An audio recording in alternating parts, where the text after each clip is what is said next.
Hello everyone, welcome to Study Tube. बढ़ेंगे हम लोग इस सीरीज में आगे और करेंगे इस वीडियो में इस सीरीज का सेट नंबर 50।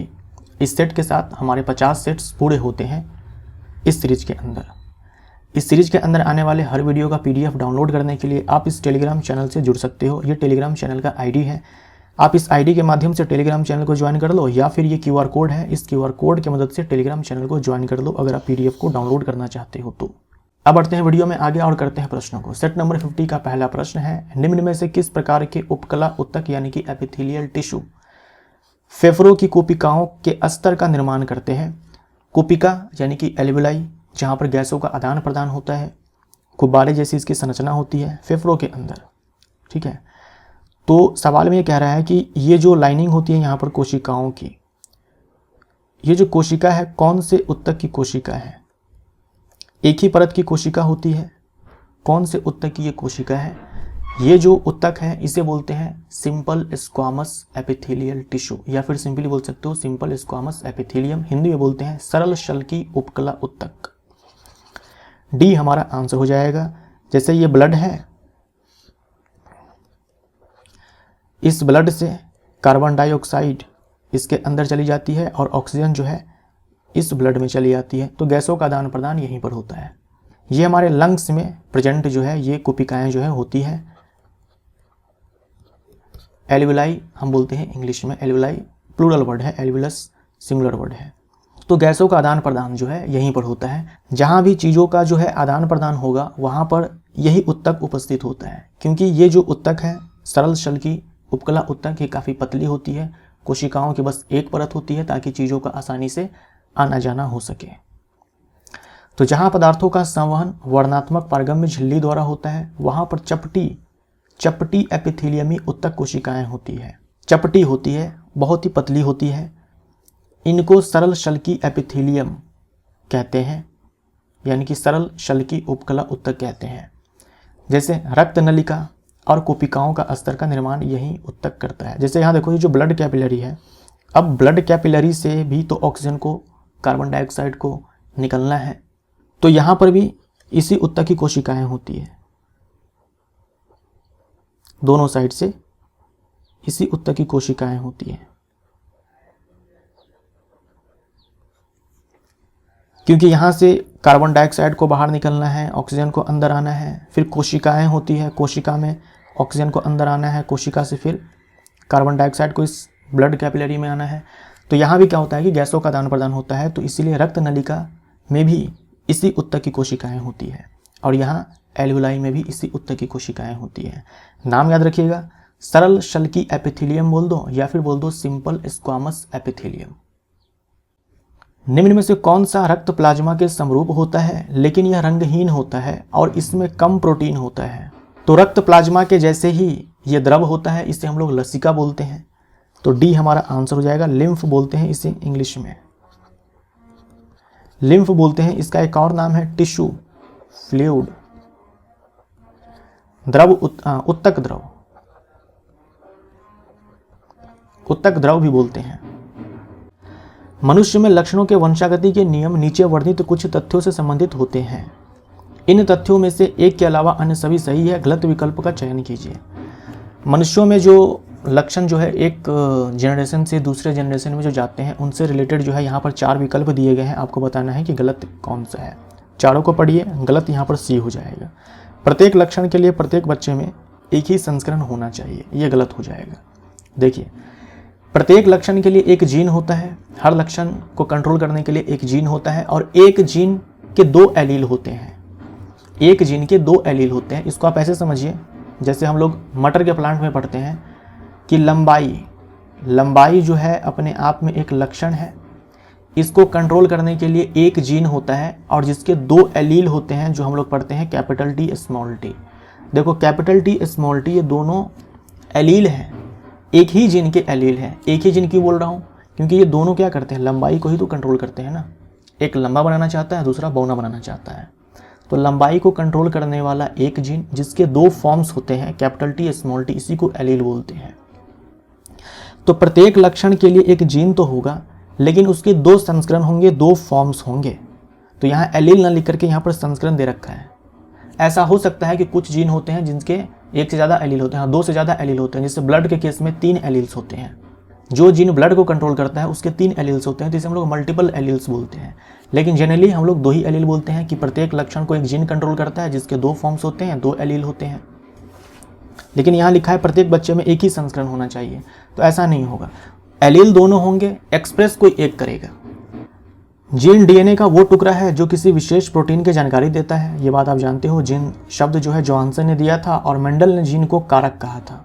मेंडल साहब ने ये तो पता कर लिया था कुछ तो ऐसी चीज़ें हैं जिसके कारण जो ये लक्षण होते हैं वो एक जनरेशन से दूसरे जनरेशन में ट्रांसफ़र हो जाते हैं, उसको उन्होंने कारक कहा था कि कोई तो फैक्टर है। बाद में पता चला कि ये जीन है। द्रव का अपवर्तनांक ये है, इसका क्या तात्पर्य है? किसी भी माध्यम में प्रकाश की चाल हम लोग कैसे लिखते हैं? निर्वात में जो प्रकाश की चाल है गुने में 1/में उस माध्यम का अपवर्तनांक। हमसे यहाँ पर द्रव की बात की गई है तो यहाँ पर हम लोग द्रव का अपवर्तनांक लिखेंगे। तो हम बोल सकते हैं कि द्रव में प्रकाश की जो चाल है वो निर्वात में प्रकाश की चाल की 1/में इतना गुना है। तो जो हमारा आंसर हो जाएगा यहाँ पर, द्रव ए में प्रकाश की चाल निर्वात में प्रकाश की चाल से 1.47 गुनी कम हो जाती है। प्रोपेनोइक अम्ल के नाम में कौन सा प्रत्यय होता है? प्रत्यय यानी कि सफिक्स जो शब्द के अंत में जुड़ता है। तो प्रोपेनोइक अम्ल जो हम बोलेंगे इसमें जो प्रत्यय है, जो सफिक्स है, क्या होता है? ओइक अम्ल होता है। जो भी कार्बोक्सिलिक अम्ल होगा उसके नाम के अंत में आपको ये ओइक एसिड दिखेगा, ओइक एसिड। तो कार्बोक्सिलिक अम्ल के नाम में ओइक अम्ल प्रत्यय के रूप में होता है, जैसे कि मेथनोइक अम्ल, एथनोइक अम्ल, प्रोपेनोइक अम्ल, सबके अंत में आपको ओइक अम्ल, ओइक अम्ल, ओइक अम्ल मिलेगा। अगर एल्कोहल हुआ तो नाम के अंत में ओल मिलेगा, अगर एल्डिहाइड हुआ तो नाम के अंत में अल मिलेगा, अगर कीटोन हुआ तो नाम के अंत में ओन मिलेगा आपको। आधुनिक आवर्त सारणी के 7वें आवर्त में कितने तत्व हैं? 7वें आवर्त में कितने तत्व होते हैं ये आपसे पूछा है। तो याद रखना है 2, 8, 8, 18, 18, 32, 32। जो पहला आवर्त है उसमें 2 तत्व होंगे।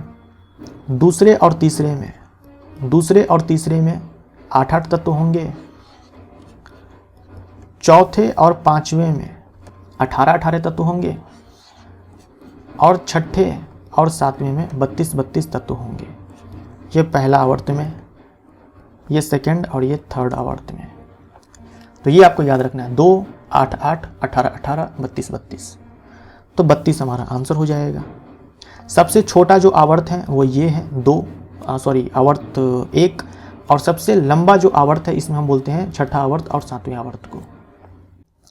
12 वोल्ट की आपूर्ति से संयोजित किए जाने पर एक बल्ब 36 वाट की शक्ति कर्षित करता है। यदि इसे 6 वोल्ट की आपूर्ति संयोजित किया जाए तो उसके द्वारा उपभुक्त शक्ति कितनी होगी?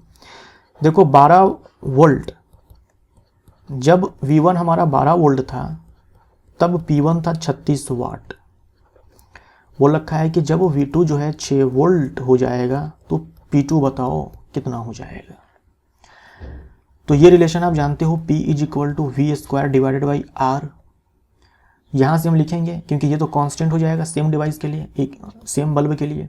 तो P1/P2 = V1/2 का स्क्वायर हो जाएगा। सारा मान डालेंगे, 12 वाट हमारा आंसर आएगा।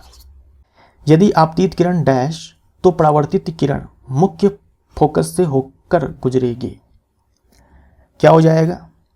देखो फोकस से होकर गुजरेगी, फोकस से होकर गुजरती है किस में? अवतल दर्पण में। ए हमारा आंसर हो जाएगा। अवतल दर्पण में, वो भी मुख्य अक्ष के समानांतर। जब प्रकाश की किरण दर्पण पर आपतित होती है तो परावर्तन के बाद मुख्य फोकस से होकर के गुजरती है। और उत्तल दर्पण के केस में क्या बोलेंगे कि मुख्य फोकस से आती हुई प्रतीत होती है। यहाँ पर इस पिक्चर में देखो, ये अवतल दर्पण है, मुख्य अक्ष के समानांतर प्रकाश किरण आई, परावर्तन के बाद मुख्य फोकस से वास्तव में गुजरी है। उत्तल दर्पण में देखो क्या होगा, ये फोकस से आती हुई प्रतीत होती है। देखो परावर्तन के बाद तो ऐसे निकल गई, लेकिन इसको पीछे खींचो तो फोकस पर जाकर के ये लाइन जो है, ये जो रे है मिलती है, तो ऐसा प्रतीत होता है जैसे ये जो किरण है ये फोकस से होकर के आ रही है। तो अवतल दर्पण हमारा आंसर हो जाएगा। अब इस सवाल में क्या रहा है कि हमारे पास 2 तार है, ये 2 तार है, इसको 10 वोल्ट से कनेक्ट किया गया। ये तार की लंबाई जो है मान लो यहाँ पर L1 है, अनुप्रस्थ काट का क्षेत्रफल A1 है, और इसकी जो प्रतिरोधकता है वो ρ1 है। एक दूसरा तार है, उसे भी इसी 10 वोल्ट से कनेक्ट किया गया है। यहाँ पर ये तार की लंबाई मान लो कि L2 है, अनुप्रस्थ काट का क्षेत्रफल A2 है और ये रो जो है ρ2 है। इन तीनों से R1 निकल जाएगा और इन तीनों से R2 निकल जाएगा। सवाल में देखो क्या कहा गया है, समान पदार्थ से बने दो तार हैं, यानी ये दोनों जो तार है समान पदार्थ के, मान लो कॉपर के हैं या फिर एल्यूमिनियम का है या फिर लोहा का है, कुछ का भी है, तो ये ρ1 और ρ2 आपस में बराबर है। ये ρ1 ρ1 बराबर ρ2 है क्योंकि समान पदार्थ के हैं, ये पदार्थ पर निर्भर करती है। तो चलो इसका टेंशन खत्म, ये दोनों आपस में बराबर है। अब आपसे ये कहा गया है कि अनुप्रस्थ कांटों का क्षेत्रफल यानी कि A1/A2 इसका रेशियो जो है ये 1/10 है और L1/L2 का जो रेशियो है ये 2/5 है। हमसे ये कहा गया है कि दोनों तारों में जो विद्युत धारा प्रवाहित होंगी, मान लो इसमें I1 प्रवाहित होती है और इसमें I2 प्रवाहित होती है, तो I1/I2 का रेशियो बताओ कि क्या होगा। तो हमारे पास फॉर्मूला होता है I = V/R। V तो दोनों में सेम है, तो यहाँ से लिख सकते हैं I1/I2 बराबर R2/R1। अब हमें ये रेशियो चाहिए, तो ये रेशियो निकालने के लिए हम लोग क्या करेंगे, R = ρ/L/A, ये फार्मूला का इस्तेमाल करेंगे। रो हमारा कांस्टेंट है, तो यहाँ से जो R है वो सीधा समानुपाती है L/A के, तो यहाँ से R1/R2 बराबर हो जाएगा हमारा L1/L2 गुने में A2/A1। मान डालेंगे, L1/L2 का मान कितना है, 2/5 है। A2/A1 कितना हो जाएगा, A1/A2 1/10 है, तो ये 10/1 हो जाएगा, तो ये 4/1 हो गया। अब इसी रेशियो को उठा करके यहाँ पर ले आओ, 4/1 है तो यहाँ पर 1/4 हो जाएगा, तो 1:4 हमारा आंसर हो जाएगा। बी हमारा आंसर। कार्बन मोनोऑक्साइड एक वायु प्रदूषक क्यों है? कार्बन मोनोऑक्साइड एक वायु प्रदूषक ही नहीं है बल्कि जहरीली गैस भी है। जहरीली गैस इसलिए है क्योंकि यह रक्त की ऑक्सीजन ले जाने की क्षमता को कम कर देता है।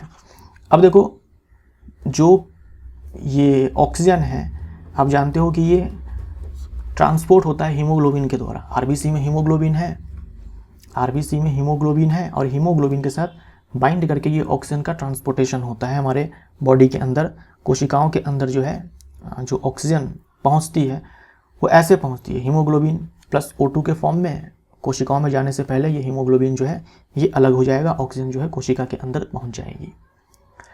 लेकिन कार्बन मोनोऑक्साइड जैसे ही ब्लड में एंट्री लेती है, ये हीमोग्लोबिन जो है बोल सकते हो कि ये धोखा दे देता है।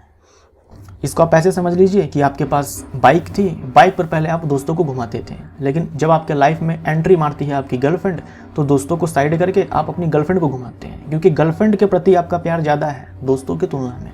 ठीक वैसे ही हीमोग्लोबिन को कार्बन मोनोऑक्साइड के साथ ज़्यादा प्यार है ऑक्सीजन की तुलना में, इसीलिए कार्बन मोनोऑक्साइड के होते हुए ये ऑक्सीजन को ट्रांसपोर्ट नहीं करेगा। तो इससे क्या होगा कि ऑक्सीजन का ट्रांसपोर्टेशन तो होगा नहीं, और ऑक्सीजन जो है हमारे कोशिकाओं को चाहिए। क्यों चाहिए? क्योंकि ग्लूकोज तोड़ना है तो उसके लिए ऑक्सीजन चाहिए। ग्लूकोज टूटेगा, रेस्पिरेशन में, श्वसन में एटीपी का निर्माण होगा, और इसी एटीपी की मदद से, इसी ऊर्जा की मदद से कोशिकाएं जो है अपना बाकी सारा काम करती हैं। अगर ऑक्सीजन नहीं पहुंचती है, ग्लूकोज नहीं टूटेगा, एटीपी का प्रोडक्शन नहीं होगा, यानी कि एनर्जी का प्रोडक्शन नहीं होगा, कोशिकाएं अपना काम नहीं कर पाएंगी, कोशिकाएं मर जाएंगी। मेंडलीव की आवर्त सारणी किस वर्ष एक जर्मन पत्रिका में प्रकाशित हुई थी? यह 1872 में प्रकाशित हुई थी। क्या होता है जब अनबुझा चूना जल के साथ प्रबलता से अभिक्रिया करता है? कभी करके देखना आप खुद से। एक कंटेनर लेना, उसमें पानी डाल देना, उसमें क्या करना है कि अनबुझा चूना दुकान से खरीद करके लाना, कैल्शियम ऑक्साइड, अनबुझा चूना या फिर कली चूना, और उसको पानी में डालकर देखना, और तब कंटेनर चूना देखना, कंटेनर जो है गर्म हो जाएगा। क्यों? क्योंकि वहाँ पर ऊष्मा का उत्सर्जन होता है। तो ये कली चूना है, जल में डाला तो ये भकरा चूना बना, और यहाँ पर ऊष्मा का उत्सर्जन हुआ। ऊष्मा का उत्सर्जन अगर होता है तो उसे हम लोग क्या बोलते हैं? ऊष्माक्षेपी अभिक्रिया बोलते हैं। ये हमारा आंसर हो जाएगा। और ये अपने आप में एक संयोजन अभिक्रिया भी है। ठीक है, संयोजन अभिक्रिया भी है, और ऊष्मा का उत्सर्जन हुआ है तो हम इसे ऊष्माक्षेपी अभिक्रिया भी बोल सकते हैं। सही विकल्प का चयन करें। अल्कोहलों की दी गई समझाते श्रेणी को पूर्ण कीजिए। एक ये मेंबर है, दूसरा ये है, चौथा ये है, तो तीसरा बताओ क्या होगा। आप जानते हो कि दो लगातार सदस्यों के बीच में कितने का अंतर होता है, CH2 का अंतर होता है। तो क्या करना है, इन दोनों के बीच में CH2 का अंतर होगा और इसका जो अगला मेंबर होगा उसके साथ भी CH2 का अंतर होगा। तो इस वाले में CH2 जोड़ दो। CH2 जब आप जोड़ेंगे तो C2 जो है ये C3 हो जाएगा, ये जो H5 है ये 7 हो जाएगा और ये OH C3H7OH, बी हमारा आंसर। जब जिंक के कण तनु सल्फ्यूरिक अम्ल के साथ अभिक्रिया करते हैं तो एक रंगहीन गैस उत्पन्न होती है जो डैश के साथ जलती है, पॉप ध्वनि के साथ जलती है, पीली लौ, हरी लौ, लाल रंग की लौ। क्या होगा? देखो जिंक है धातु, यह है तनु अम्ल। धातु और तनु अम्ल के साथ जब अभिक्रिया होती है तो वहाँ पर हाइड्रोजन गैस का उत्सर्जन होता है और हाइड्रोजन गैस रंगहीन गैस है, गंधहीन गैस है, ज्वलनशील गैस है और ये जलती है फटफट के ध्वनि के साथ, इसी को बोलते हैं पॉप ध्वनि के साथ। तो ए हमारा आंसर हो जाएगा। जब क्रमशः 4500 एंगस्ट्रम, 5400 एंगस्ट्रम, 6000 एंगस्ट्रम तरंग दैर्ध्य वाली प्रकाश किरणें एक प्रिज्म से होकर गुजरती है तो विचलन कोण डैश होगा। विचलन कोण जिसे हम लोग डेल्टा से दिखाते हैं तो तरंग दैर्ध्य के साथ इसका उल्टा रिलेशन होता है। जिसका तरंग दैर्ध्य सबसे कम उसका विचलन सबसे ज़्यादा या फिर उसका विचलन कोण सबसे ज़्यादा। तो 4500 एंगस्ट्रम वाली जो प्रकाश किरण होगी उसका विचलन कोण सबसे ज़्यादा होगा। बी हमारा आंसर हो जाएगा। जब चुंबकीय क्षेत्र के भाग में चुंबकीय बल रेखाएं अधिक सघन होती है तो निम्नलिखित में से किसकी उपस्थिति इंगित होती है। जहाँ चुंबकीय क्षेत्र रेखाएं सघन होती है, पास पास होती है, चुंबकीय क्षेत्र रेखा बोल दे या फिर चुंबकीय बल रेखा बोल दे, बात एक ही है। तो जहाँ पर सघन होती है वहाँ पर चुंबकीय क्षेत्र की जो प्रबलता है वो अधिक होती है। तो प्रबल चुंबकीय क्षेत्र हमारा आंसर हो जाएगा। एक घर में 350 वाट रेटिंग वाला एक रेफ्रिजरेटर सेट 8 घंटे प्रतिदिन संचालित होता है। 150 वाट रेटिंग वाला एक टीवी सेट 5 घंटे प्रतिदिन संचालित होता है और 1500 वाट रेटिंग वाला एक विद्युत हीटर 30 मिनट प्रतिदिन संचालित होता है। यदि प्रति इकाई ऊर्जा लागत इतना है, 5 रुपया है, तो उस घर में टीवी सेट, रेफ्रिजरेटर और विद्युत हीटर को 10 दिन चलाने का कुल खर्च डैश होगा। तो क्या करना है, सबसे पहले हमें ये करना है कि हम एक दिन में ये देखेंगे कि टोटल बिजली खर्च आखिर हो कितना रहा है। यूनिट में निकाल लेंगे, हमें यूनिट्स मिल जाएंगे एक दिन में, यानी कि किलोवाट आवर में। एनर्जी जो है हम लोग किलोवाट आवर में निकाल लेंगे। 1 किलोवाट आवर का रेट दिया हुआ है 5 रुपया है, तो उससे हम लोग मल्टीप्लाई कर देंगे तो एक दिन का आ जाएगा, उसमें फिर 10 से मल्टीप्लाई कर देंगे तो 10 दिन का आ जाएगा। तो यहाँ देखो हम सबसे पहले निकालते हैं बिजली का खपत। रेफ्रिजरेटर जो कि 350 वाट का है तो हमें किलोवाट में कन्वर्ट करना है, तो हमने 1000 से भाग लगा दिया। जो समय है वो ऑलरेडी घंटा में दिया हुआ है तो 8 से मल्टीप्लाई कर दिया। तो एक दिन में जो है 2.8 यूनिट्स जो है ये बिजली खपत होती है इस रेफ्रिजरेटर के द्वारा। एनर्जी जो है इतनी खर्च हो रही है इस रेफ्रिजरेटर के द्वारा, वहीं टीवी के द्वारा इतना, हीटर के द्वारा इतना। हीटर में भी हमने क्या किया, ये 1500 वाट था तो इसको किलोवाट में कन्वर्ट किया, लेकिन यहाँ टाइम देखो मिनट में दे रखा था। टाइम जो है हमें यहाँ पर कहाँ पर दिया हुआ था, मिनट में, यहाँ 30 मिनट प्रतिदिन। 30 मिनट, तो हमने मिनट को क्या किया कि आवर में चेंज कर लिया 60 से भाग लगा करके, तो ये इतना यूनिट है। टोटल यूनिट हमने एक दिन में निकाला तो 4.3 यूनिट है। एक यूनिट का खर्च 5 रुपया है तो 5 से मल्टीप्लाई किया तो 21, मतलब 21.5 रुपया जो है एक दिन में जो है ये बिजली का बिल बन रहा है। 10 दिन में 215 रुपया। तो ए हमारा आंसर। निम्न में से कौन सा एक शुद्ध पदार्थ है। दूध है, सोडियम क्लोराइड है, शुद्ध देशी घी है, वायु है। शुद्ध पदार्थ हम लोग किसको बोलते हैं, शुद्ध पदार्थ हम लोग बोलते हैं तत्व और यौगिक को। देख लो इसमें से तत्व या फिर यौगिक कौन है, क्योंकि अगर मिश्रण हुआ तो अशुद्ध होता है। तो शुद्ध पदार्थ सोडियम क्लोराइड हो जाएगा। सोडियम क्लोराइड NaCl, ये एक यौगिक है। यौगिक को हम लोग शुद्ध पदार्थ बोलते हैं, तत्व को भी शुद्ध पदार्थ बोलते हैं। दूध मिश्रण है, शुद्ध देशी घी मिश्रण है, वायु मिश्रण है, तो इन सब को हम लोग अशुद्ध पदार्थ बोलेंगे। विद्युत संयोजी यौगिक या फिर वैद्युत संयोजी यौगिक या फिर आयनिक कंपाउंड या फिर इलेक्ट्रोवैलेंट कंपाउंड डैश में विद्युत चालन प्रदर्शित करते हैं। जो आपके आयनिक कंपाउंड होते हैं वो द्रव अवस्था में या फिर गलित अवस्था में विद्युत का चालन करते हैं। तो डी हमारा आंसर। ठीक है। जो वैद्युत संयोजी यौगिक होते हैं या फिर आयनिक यौगिक होते हैं केवल गलित या जलीय विलयन में ही विद्युत का चालन करते हैं। ये यौगिक ठोस अवस्था में विद्युत का चालन नहीं करते हैं, याद रखिएगा, जैसे कि ये सारे कंपाउंड हैं। और जो आपके आयनिक यौगिक होते हैं पेट्रोल, केरोसिन, इन सब में जो है ये घुलनशील नहीं होते हैं। जो आपके आयनिक यौगिक होते हैं वो जल में घुलते हैं, ठीक है, जल में घुलनशील होते हैं। इन सब में जो है इनसॉल्युबल होते हैं। निम्न में से कौन सा ऊतक वृक्क नलिकाओं की भित्तियों का निर्माण करता है? जैसे आपने देखा था पहला सवाल, कोशिकाओं के स्तर का निर्माण करती है कौन सी ऊतक की कोशिकाएं, ठीक वैसा ही ये सवाल है। तो उपकला ऊतक, यहाँ भी हमारा आंसर उपकला ऊतक हो जाएगा। घनाकार उपकला ऊतक वृक्कीय नली तथा लार ग्रंथि की नली का स्तर का निर्माण करता है, जहाँ उसे यह यांत्रिक सहारा प्रदान करता है। घर में 150 वाट रेटिंग वाला एक टीवी सेट 4 घंटे के लिए संचालित होता है। 1500 वाट का विद्युत हीटर 25 मिनट के लिए संचालित होता है। टीवी सेट और विद्युत हीटर की दैनिक ऊर्जा खपत है। अब यहाँ पर आपसे बस इतना पूछ दिया है कि ये बता दो हमको कि एक दिन में टीवी के द्वारा कितनी ऊर्जा खर्च हो रही है और एक दिन में हीटर के द्वारा कितनी ऊर्जा जो है खर्च कर रही है। आप पैसों में नहीं निकालना है खर्चा कि कितना हुआ, बस इतना बता दो कि ऊर्जा खपत कितनी हो रही है। तो टीवी सेट के द्वारा कितना हो जाएगा, 150 वाट का है, एक दिन में 4 घंटे जो है ये टीवी चलता है, तो टोटल इतना WH वाट आवर में, देखो किलो वाट आवर में नहीं है, किलो वाट आवर में नहीं है, केवल वाट आवर में ही बताना है।